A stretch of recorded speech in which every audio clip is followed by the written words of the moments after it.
Hello, everyone, and welcome to another episode of the Daily Friend Wrap. I'm your host, Nicholas Lorimer, joined today by Mr. Marius Roodt.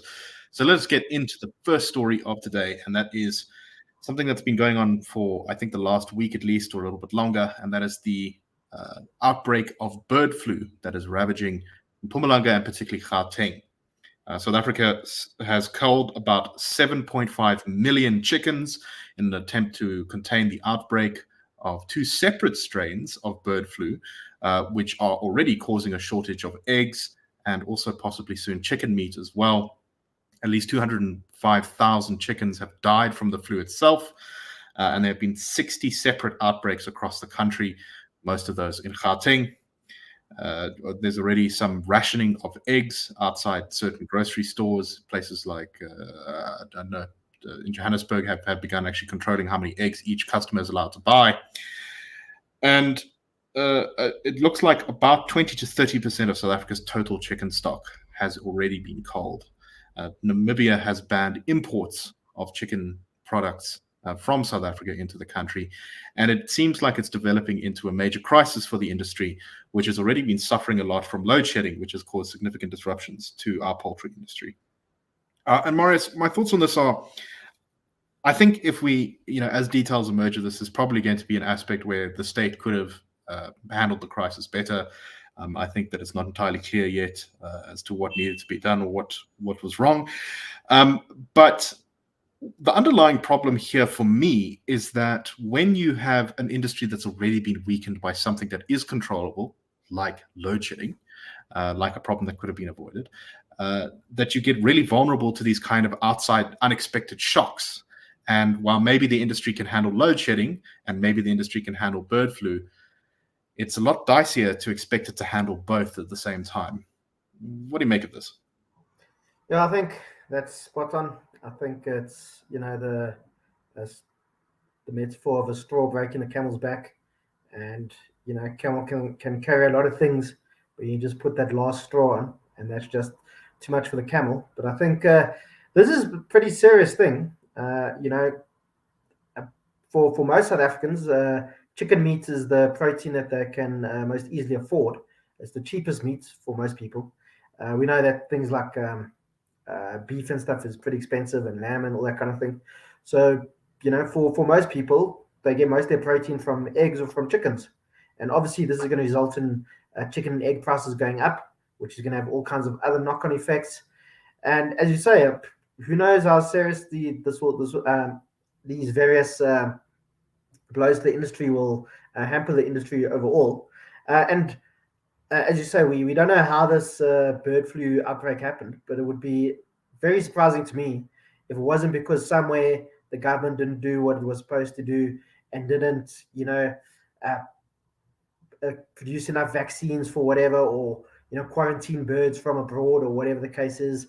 Obviously, I'm sure after a while we might get some things might become a bit more clear in the fullness of time. But for now, I mean, I don't think it's wrong to speculate that this outbreak and this current crisis is because of something the government's done. And we know there's big problems with animal medicine in South Africa. We know that in rural areas in South Africa especially, there's problems with state vets. There are not as many state vets as there need to be, probably because the state probably doesn't pay people enough, and people don't want to go, be out in the bundus, and, it's probably easier to open a practice in a city somewhere and just treat overweight dogs and hamsters and what have you, instead of doing the hard work. But, I don't really blame anybody who chooses that, rather. It's obviously easier to just, give it some fat spanielist injections than having to go try catch a mad goat or whatever it is, in Blokkiesfontein or whatever the case might be. We also know there's problems with the production of vaccines, animal vaccines in South Africa. Our colleague Terence Corrigan knows a bit more about this, but I think, if I remember correctly, the only place in South Africa that can actually produce a certain vaccine for some kind of horse or cattle disease isn't working anymore, or doesn't produce the vaccine anymore. So there's all kinds of other knock-on effects. And yeah, it's also, like we've spoken a lot about on the show, about microcosms of what's happening in South Africa, and I think this is part of it. As I say, we don't know what this outbreak was caused by, but I'd be very surprised if somewhere the government didn't do what it's supposed to do, and we're seeing these problems now. So, and now it's who's going to suffer the most at the end of the day? As it always is in South Africa, it's poorer South Africans. Most people who are on decent incomes, they'll be able to take the extra 10 or 20% hit that chicken prices are going to increase by now, whatever it's going to be, or just maybe supplement your diet or something else, maybe whatever, you're going to have steak on a Friday, so you don't need to have chicken on Tuesday and Wednesday. A lot of people, the only meat they get in a week is from chicken, and they might not be able to afford that anymore. So it's a big problem. And I think it's quite a crisis, to be honest. No, very well said. Okay, let's move on to our next story. And this is a trading of accusations between the premier candidate for the DA in KZN, Mayor Umgeni, Chris Pappas, and the MEC of Environment and Tourism, Economic Development, Tourism and Environmental Affairs in KZN from the ANC. The ANC has accused Pappas of nepotism in the awarding of a 100,000 rand contract to the Umgeni Tourism Board, which is headed by Pappas's former partner, a former fiancé. Pappas has denied these allegations and has retaliated by saying that the MEC who is also the ANC's provincial chairperson, has been playing games with the appointment of officials in his municipality. In fact, he leaked a memo to his Facebook group where apparently the MEC has intervened in the process of performance, which was appointing performance scores for the current head of department in the Umgeni municipality. Marius, what do you make of all this? I mean, Pappas has, I think, been a little bit of a rising star on the national stage because he's this quite interesting character who seems to be doing a pretty good job in Umgeni. Do you think there's any credibility to this? And what do you make of his accusations about the ANC? Well, look, I mean, I think we all have to always assume that somebody's innocent until proven guilty. But I just wish that the ANC would be, get as angry about corruption in places where it actually governs. It seems to get very upset about alleged corruption in places where it's in the opposition, but in places where it's actually governing and it can do something about corruption, it seems to turn a blind eye. And, I can't really comment on whether Pappas is guilty or not. I mean, this doesn't really pass the smell test. And if he is guilty, then, that wouldn't be great for the DA, and he's obviously then got to go through the processes. I mean, but if I was a betting man, I'd probably say I don't think he is guilty, considering who's accusing him here. And obviously, if it is about 100,000 rand contract, 100,000 rand is a lot of money. But in the big scheme of ANC corruption, it's barely a drop in the ocean. Of course, if it's all true, then Pappas must, he must resign, he must step back. But I just personally don't think it's true. But just doesn't really pass the smell test for me. But if I'm not mistaken, Sibusiso Duma, a little while ago in the KZN legislature, I can't remember exactly what he was talking about, but he was talking about Umgeni and the small boy who's in control of it. And he was obviously referring to Chris Pappas. And I remember Chris Pappas referred to it. So it just shows you, I mean, obviously in politics, you're going to say kinds of things to each other. But, that's in, I think a lot of cultures in South Africa, to call somebody a small boy is, basically one of the worst insults you can say about somebody. And I think that's I think what's happening here, this is a lot of just politics. And as I was saying to you before the show, we recently, I think you might have mentioned it yesterday or day before on the Daily Friend Wrap, about how badly the ANC's polling in KZN. The last polling I saw was the DA and IFP from the Social Research Foundation, from Israel boss France Grenier.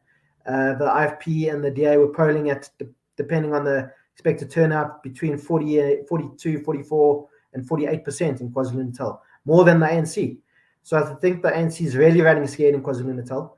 But if the ANC had been polling at 60% and the combined DA IFP vote tally in KwaZulu-Natal was 20% or whatever, I don't think Pappas could have stolen millions of rands in, and I don't think the ANC would have cared. But that said, if the DA and the IFP were only polling at about 20%, Pappas wouldn't be the mayor of Umgeni, because obviously the DA and both the IFP are pretty resurgent in KwaZulu-Natal at the moment. And Umgeni, as you know, is the only municipality outside of Gauteng in the Western Cape. And I think maybe there's one municipality, Kuchen, in the Eastern Cape, where the DA has ever won outright. And it's obviously the first municipality in KwaZulu-Natal that the DA has governed. And it's doing a pretty good job. and it's making the municipalities around it, I think, it's leaving them in the dust, which is obviously not great for the ANC, especially ahead of the election next year. Definitely. And I think this is a very clear sign that election season is fully underway. And I would expect this to only be the opening salvo of what is sure to be a lot of fury and fire between the political parties. Okay, let us move on to the last story for today. And this is a really fascinating little thing that I think says something very interesting about South Africa. And that is that apparently there are more Airbnbs in Cape Town than there are in major cities around the world, places like Amsterdam, San Francisco, and Singapore.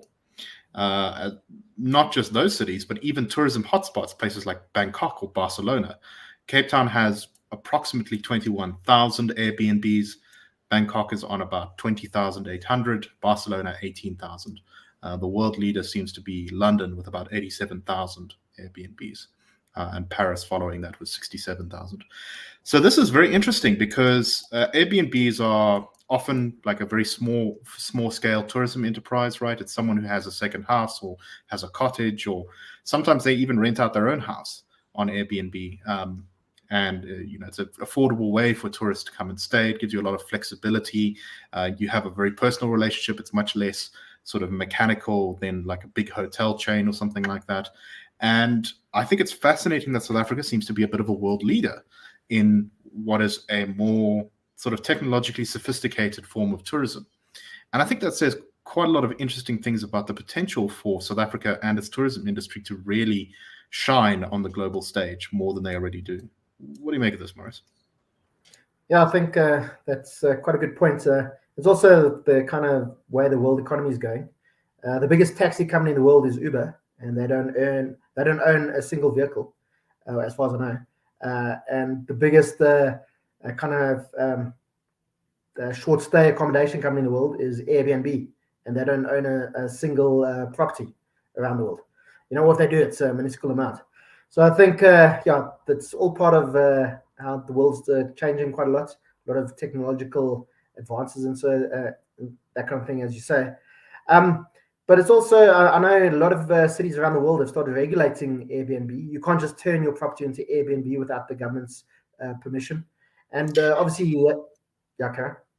I think that point of regulation might actually be part of the reason here. I would not be surprised if some of these other cities have already regulated Airbnb to the point where the hotels are able to regain their foothold. And perhaps South Africa, because sometimes we're a little bit slow to regulate things, or maybe the DA has taken a different approach in Cape Town to the way the ANC would regulate things, and that has created this space that has allowed this market to flourish. But also a lot of often actually Airbnb is more expensive than a normal hotel these days, and you often get all kinds of. I've read some horror stories on the internet of hidden fees and stuff. You get charged a cleaning fee of $100 at the person's Airbnb and so on. And if you're just staying in an ordinary hotel, unless you completely trash the hotel room, you're probably not going to really, part of the cleaning is all included in your price. But I'll just quickly give you a small personal anecdote. I'm a bit off Airbnb. A couple of years ago, a friend of mine and I went down to Cape Town to watch the annual New Year's test at Newlands in Cape Town. I remember England was down there that time. We hired an Airbnb. All seemed fine. We get there to the guy's house, very nice fellow. But he was basically using us to house at his house. He asked me and my friend to feed his two cats while we were away, which was fine. But obviously now this is a responsibility that you didn't really sign up for. So we paid the guy so we could feed his cats for the 4 or 5 days it was that we were down in Cape Town. So obviously wasn't that onerous, but still, you don't have to feed anybody's cats when you just stay in a hotel. I must say that when I traveled in the US recently, I really enjoyed Airbnb. I thought it was a great service. The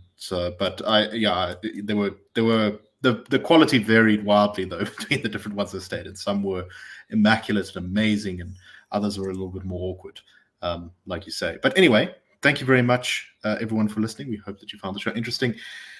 And all I can say is that's a wrap for today.